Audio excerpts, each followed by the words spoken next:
Indonesia adalah negara yang kaya akan sumber daya alam. Potensi kekayaan alamnya sangat luar biasa. Hal inilah yang membuat banyak bangsa dari penjuru dunia datang ke Indonesia untuk mencari bahan rempah-rempah. Mereka yang datang ke Indonesia sebagian besar para pelaut dan pedagang dari negara-negara Eropa. Para pedagang tersebut awalnya hanya berniat berdagang saja dengan penduduk Indonesia. Begitu mengetahui kekayaan alam Indonesia, mereka berubah niat ingin menguasai Indonesia. Indonesia pernah mengalami masa penjajahan yang dilakukan oleh beberapa negara asing seperti Portugis, Spanyol, Inggris, Belanda, dan Jepang. Namun Belanda adalah penjajah yang paling lama berkuasa di Indonesia. Mereka menjajah Indonesia selama sekitar 350 tahun lamanya. Sebelum datang ke Indonesia, para pedagang Belanda membeli rempah-rempah di Lisabon, ibu kota Portugis. Pada waktu itu Belanda masih berada di bawah penjajahan Spanyol. Mulai tahun 1585, Belanda tidak lagi mengambil rempah-rempah di Lisabon karena Portugis dikuasai oleh Spanyol. Dengan putusnya hubungan perdagangan rempah-rempah antara Belanda dan Spanyol mendorong bangsa Belanda untuk mengadakan penjelajahan samudra. Bangsa Belanda datang pertama kali ke Indonesia pada tanggal 22 Juni 1596. Mereka mendarat di pelabuhan Banten setelah berlayar di lautan selama 14 bulan. Armada Belanda ini dipimpin oleh Cornelis de Houtman. Semula kedatangan mereka ini disambut baik oleh rakyat Banten. Tetapi lama-kelamaan Belanda menunjukkan sikap yang serakah, kasar, dan sombong. Mereka memaksa rakyat Banten untuk menyediakan lada dan tidak mau membayarnya. Hal inilah yang menyebabkan rakyat Banten mengusirnya.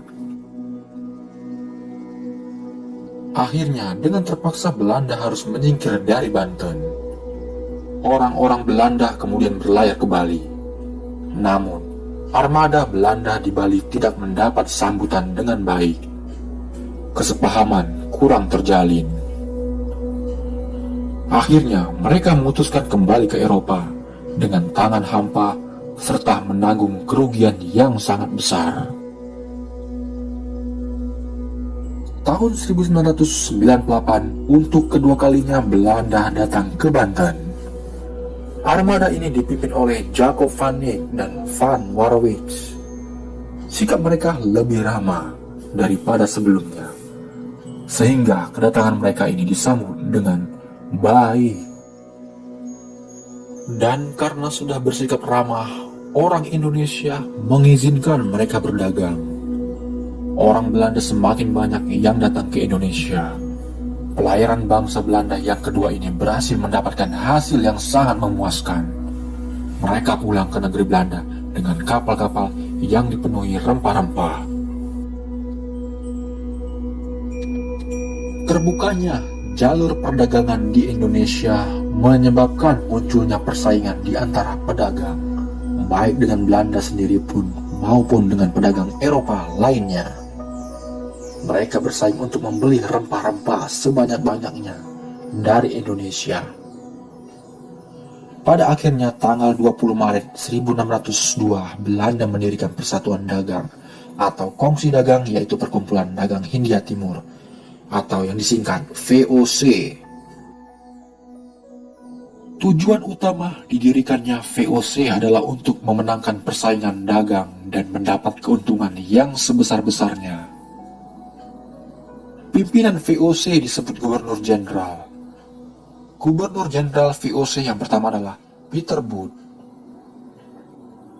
Untuk memperkuat kedudukan VOC di Indonesia, pemerintah Belanda memberikan hak istimewa atau hak oktroy kepada VOC.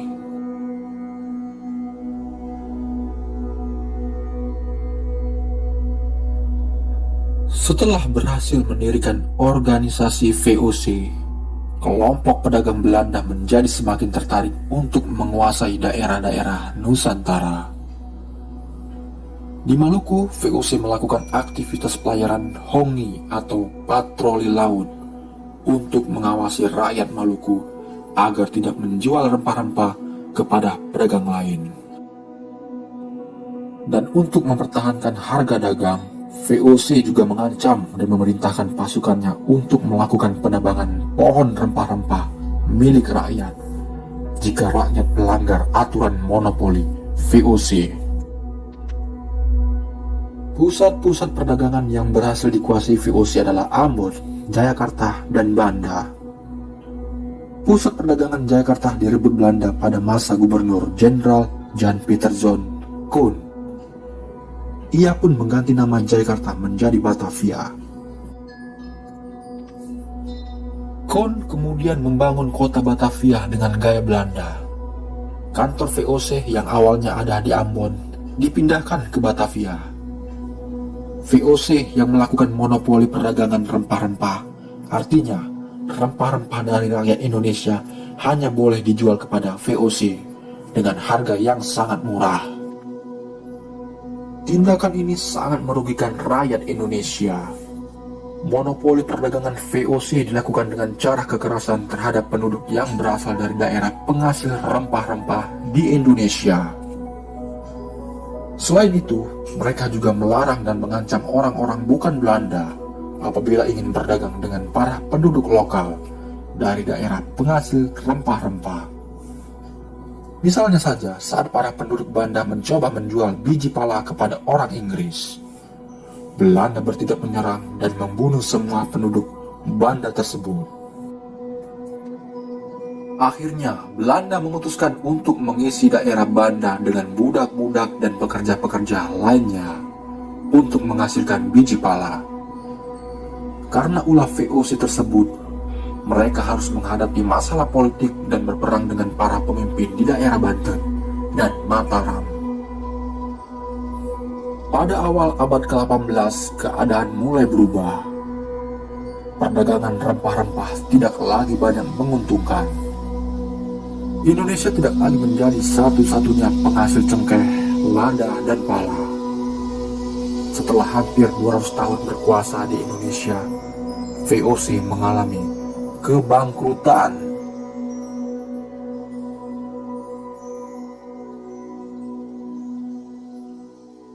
Pada tanggal 31 Desember 1799, akhirnya VOC resmi dibubarkan oleh pemerintah Belanda. Pada tanggal 1 Januari 1800, kekuasaan VOC di Indonesia digantikan langsung oleh pihak pemerintah Kerajaan Belanda. Semua hutang VOC ditanggung oleh Kerajaan Belanda. Semenjak VOC bangkrut, saat itu Inggris menunjuk Thomas Stamford Raffles sebagai Letnan Gubernur di Hindia Timur, alias Nusantara. Kekuasaan Inggris di Indonesia ini diwakili oleh kongsi dagang Inggris bernama East Indian Company atau EIC yang berkedudukan di Kalkuta, India. Berbeda dengan Belanda yang sangat menyiksa sekali rakyat Nusantara, kalau Inggris memang tidak begitu sadis. Masa kekuasaan Raffles singkat yaitu 1811 sampai 1816. Hal ini dikarenakan kekalahan Napoleon dalam pertempuran Leipzig melawan pasukan koalisi Rusia, Austria, dan Swedia. Kekalahan Inggris artinya kemerdekaan bagi Belanda. Kemerdekaan itu membuka ruang bagi perundingan dengan Inggris terkait bekas-bekas wilayah kekuasaannya, termasuk di Nusantara. Hal ini terwujud dalam Konvensi London 1814. Salah satu isi penting Konvensi London adalah Belanda mendapatkan kembali bekas wilayah kekuasaannya di Nusantara kecuali Bengkulu. Resminya, penyerahan kekuasaan wilayah tersebut dilakukan tahun 1816. Kemudian terjadi pemberontakan di Pulau Jawa yang terkenal pada tahun 1825 sampai 1830 dikenal dengan Perang Diponegoro. Sebab terjadinya perang dikarenakan pemasangan patok pembatas oleh Belanda untuk membangun jalan yang melewati makam tanah leluhur Pangeran Diponegoro di Tegalrejo tanpa izin, sehingga dianggap sebagai penghinaan terhadap Pangeran Diponegoro.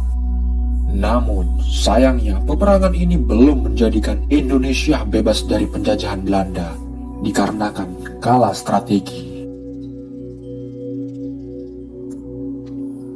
Semakin lama rakyat pribumi ingin lepas dari penjajahan Belanda, karena beberapa sistemnya yang tidak masuk akal dan menyengsarakan, seperti sistem tanam paksa yang disebut kerja rodi, di mana penduduk diharuskan menanam rempah-rempah tanpa beristirahat, berakibat jatuhnya banyak korban.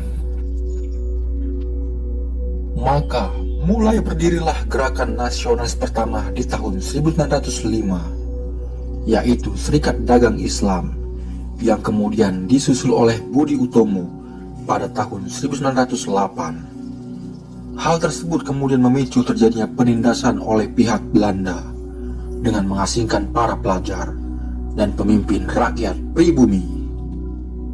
Pada tahun 1928, para pemuda Indonesia pun memberanikan diri untuk mengadakan deklarasi akan kedaulatan negerinya. Maka terciptalah Sumpah Pemuda.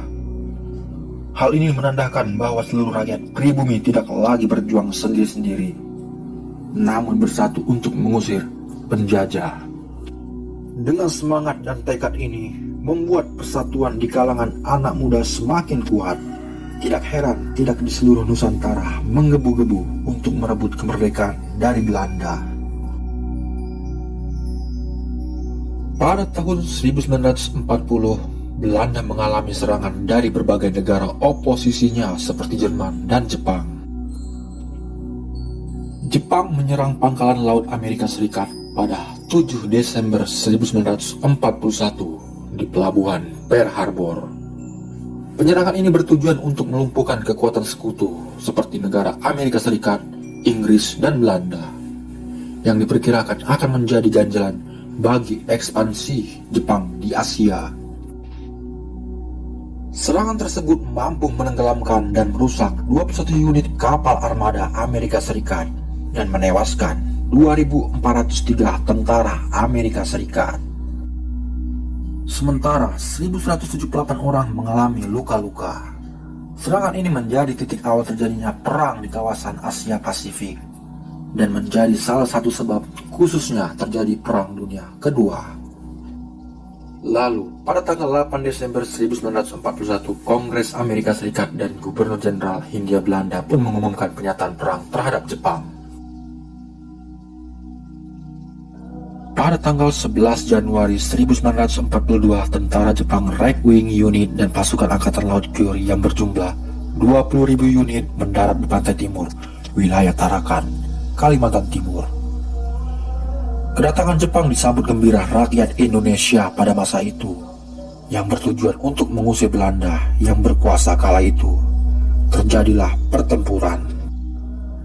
Dalam pertempuran ini, Belanda berusaha bertahan dengan 1.300 serdadu Batalion 7 Koninklijke Nederland Indisch Leger atau disingkat KNIL, dengan beberapa kapal perang ringan, pesawat tempur, dan bomber. Akhirnya, pasukan KNIL Belanda menyerah pada tanggal 12 Januari 1942. Lebih dari setengah pasukan Belanda gugur dalam pertempuran ini. Pada bulan Februari-Maret 1942, Jepang melakukan serangan laut besar-besaran ke Pulau Jawa. Lalu, tanggal 1 Maret 1942, Jepang berhasil mendarat di 3 tempat sekaligus, yaitu di Teluk Banten, Eretan Wetan atau Jawa Barat, dan Kragan, Jawa Tengah. Pertempuran Laut Jawa pun terjadi antara armada laut Jepang dan armada gabungan yang dipimpin oleh Laksamana Karel Doorman. Akhirnya, Tanggal 5 Maret 1942, Batavia pun jatuh ke tangan Jepang. Tentara Jepang terus bergerak ke kota-kota lain di Jawa sehingga dengan mudah kota-kota tersebut jatuh ke tangan Jepang. Pada tanggal 8 Maret 1942 dilakukan perundingan antara pihak Belanda, Letnan Jenderal Terpoorten, dan pihak Jepang, Jenderal Hitoshi Imamura. Hasilnya tercapai kapitulasi Kalijati yang menandai berakhirnya kekuasaan Hindia Belanda di Indonesia yang digantikan oleh pihak Jepang. Ternyata penyerangan Jepang terhadap Pearl Harbor tersebut berpengaruh pada kondisi Indonesia pada zaman itu.